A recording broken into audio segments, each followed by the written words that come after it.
রাত তখন 1টা বাজে আর আমার ইচ্ছা হয়েছে আইসক্রিম খাওয়ার।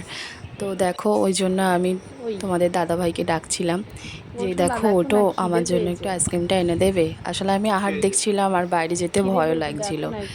আর ও আমাকে বলছে এত রাত্রেবেলা আইসক্রিম খাবেই, খেলে তো ঠান্ডা লেগে যাবে।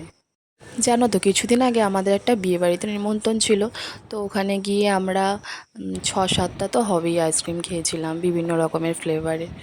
তো আমার তো আইসক্রিম খেতে ভীষণ ভালো লাগে। তোমাদের কার কার আইসক্রিম খেতে ভীষণ ভালো লাগে অবশ্যই কমেন্ট করে জানিও। আর এদিক থেকে আরেকজন বলছে আমাকে একটু দে, একা একাই খেয়ে নিবি। ও তো নিজের আইসক্রিমটা দোকানে দাঁড়িয়ে দাঁড়িয়ে খেয়ে নিয়েছে আর এখন এবারে আমার আইসক্রিমটা দেখো ভাগ বসাচ্ছে। এদিকে দেখো নিজেও আইসক্রিম খাচ্ছে, অথচ আমাকে বলছে যে এত রাত্রিরে কে আইসক্রিম খায়, ঠান্ডা লেগে যাবে।